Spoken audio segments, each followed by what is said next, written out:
Pemerintah Indonesia bangun ribuan rumah untuk penduduk Timor Leste.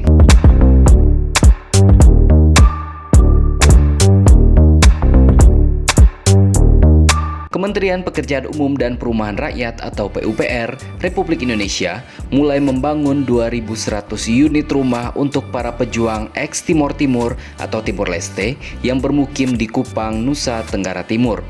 Komitmen pembangunan rumah ini merupakan hasil pertemuan antara Presiden Joko Widodo atau Jokowi dengan Ketua Umum Forum Komunikasi Pejuang Timor Timur atau KPTT Yuriko Guterres. Pemerintah mulai membangun ribuan rumah bagi warga ex-Timor Timur yang berlokasi di Fatelu yang ditandai dengan dilakukannya ritual adat pada hari Sabtu 14 Januari 2023 yang lalu. Begitu ujar Bupati Kupang, Korinus Masneno di Kota Kupang, seperti dikutip oleh Antara pada hari Senin 16 Januari 2023. Pembangunan rumah bagi warga ex-Timor Timur ini dilaksanakan oleh Kementerian PUPR melalui Balai Pelaksana Penyediaan Perumahan Nusa Tenggara II. Penandatanganan kontrak pembangunan rumah telah dilakukan beberapa waktu yang lalu oleh PPK Rumah Susun dan Rumah Khusus Satuan Kerja Penyediaan Perumahan Provinsi Nusa Tenggara Timur Paket 2 dengan PT Nindya Karya Persero dan pekerjaan pembangunan rumah khusus bagi warga pejuang Timor Timur Paket 3 oleh PPK Rumah Susun dan Rumah Khusus Satker PPK Provinsi NTT dengan PT Adi Karya Persero Tbk. Bupati Kupang Korinus Masneno mengatakan ritual adat yang telah dilakukan di depan tokoh masyarakat Fatelu dan tim-tim sebagai tanda dimulainya pembangunan 2.100 unit rumah serta merupakan wujud ikatan kasih dan persaudaraan antara warga Fatelu dan keluarga besar ex-Timor Timur. Jika telah diikat tali persaudaraan melalui ritual adat yang diawali dengan penerimaan secara adat hingga penyembelihan hewan, siapa yang melanggar siap menanggung sendiri akibatnya. Begitu kata Bupati Kupang Korinus Masneno. Menurut Bupati Korinus Masneno, pembangunan 2.100 unit rumah ini bagi warga ex-pejuang Timor Timur bisa terrealisasi yang merupakan hasil perjuangan Ketua Umum Forum Komunikasi Pejuang Timor Timur Yuriko Guterres saat bertemu dengan Presiden Jokowi. Ia mengatakan Kabupaten Kupang mendapat alokasi 2.100 unit rumah dari total 52.000 unit rumah yang disetujui oleh Presiden Joko Widodo untuk diberikan kepada para pejuang ex-Timor Timur di Nusa Tenggara Timur. Rumah yang dibangun memiliki jumlah yang cukup besar sehingga diharapkan bisa memenuhi kebutuhan rumah warga ex-pejuang Timor Timur yang ada di Kabupaten Kupang. Sebelumnya, tokoh kontroversial Yuriko Guterres, pejuang Timor Timur itu akan menerima penghargaan tanda jasa bintang utama dari Presiden Jokowi. Selain Yuriko Guterres, ada pula beberapa nama tokoh lain yang dianugerahi bintang Mahaputra dan tanda jasa seperti mantan Hakim Agung Artijo Alkostar serta mantan Menteri Kebudayaan dan Pariwisata Igede Artika. Pria kelahiran Waitame, Utolari, Fiqueque, Timor Portugis pada 4 Juli 1969 ini dikenal sebagai tokoh pro-integrasi Timor Timur dengan Indonesia.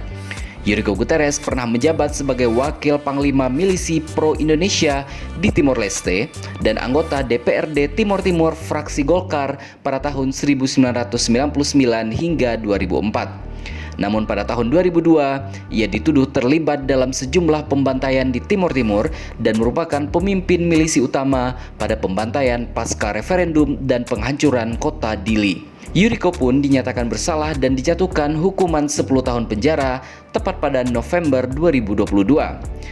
Namun pada April 2008, Yuriko Guterres mengajukan peninjauan kembali dan dibebaskan dari segala tuduhan melalui keputusan Mahkamah Agung yang menyatakan telah menemukan bukti baru.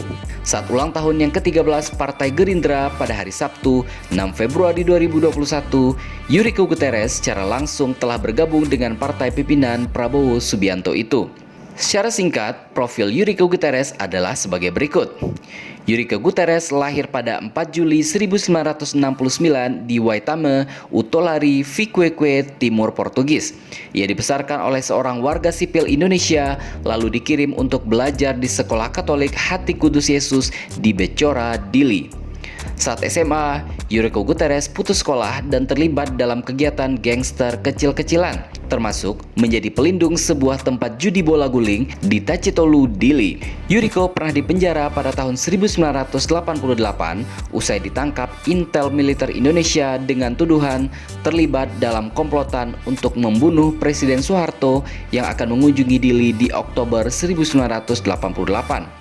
Yuriko pernah bekerja sebagai informan untuk Kopassus dan agen ganda terhadap gerakan kemerdekaan hingga dipecat pada tahun 1990. Prabowo Subianto pun kemudian meliriknya dengan segala kemampuan dan pengalaman Yuriko hingga tahun 1994 direkrut menjadi Garda Paksi. Garda Paksi merupakan sebuah organisasi yang memberikan pinjaman atau wadah penyalur modal dengan bunga rendah untuk memulai usaha kecil. Tetapi juga mereka dijadikan sebagai informan dan dalam satuan pro-militer Indonesia. Gubernur Abilio Suarez sangat mendukung Garda Paksi yang kemudian mempunyai catatan panjang dalam pelanggaran hak asasi manusia di Indonesia. Pada tahun 1997, dengan ijazah SMA yang konon disediakan oleh militer, Yuriko Guterres mulai belajar ekonomi di sebuah sekolah tinggi ilmu ekonomi yang dikelola oleh Filomeno Hornay yang pro-integrasi.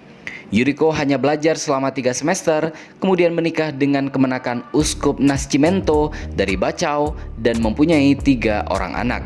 Lalu, pada April 1999, Yuriko menjadi tertuduh utama milisi dalam pembantaian di gereja Liquica. Atas tindakan pelanggaran HAM yang dilakukan selama menjabat sebagai Panglima Pasukan Pejuang Integrasi, Yuriko Guterres divonis 10 tahun penjara oleh Mahkamah Agung Indonesia. Pada April 2008, Yuriko Guterres mengajukan peninjauan kembali dan dibebaskan dari segala tuduhan melalui keputusan Mahkamah Agung yang menyatakan telah menemukan bukti baru. Yuriko Guterres dinyatakan tidak pernah terlibat dalam kasus kekerasan HAM di Timor Timur.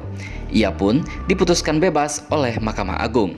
MA menilai adanya kecacatan penerapan hukum di tingkat kasasi. Yuriko dilepaskan dari belenggu LP Cipinang. Dari sanalah lahir pemikirannya dari sebelumnya pro kemerdekaan Timor Timur menjadi pendukung setia NKRI. Setelah bebas, Yuriko Guterres melanjutkan kuliahnya dan aktif sebagai anggota DPW PAN Nusa Tenggara Timur. Ia kemudian menjadi Ketua DPP PAN pada tahun 2010 hingga 2015, kemudian Ketua DPW PAN Provinsi Nusa Tenggara Timur tahun 2010 hingga 2015, serta Ketua MPW PAN Provinsi Nusa Tenggara Timur tahun 2015 hingga 2017.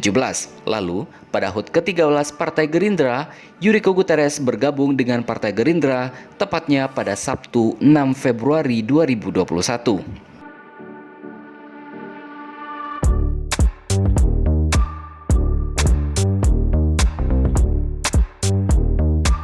Bagaimanapun sejarah kelamnya, Timor Leste ataupun Timor Timur dulu memang tetap punya ikatan batin yang kuat dengan Indonesia.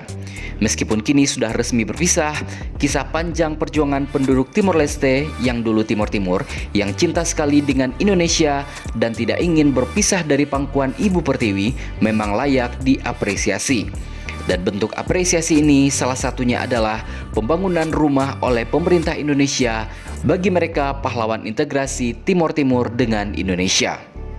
Jadi, bagaimana menurut pendapat Anda?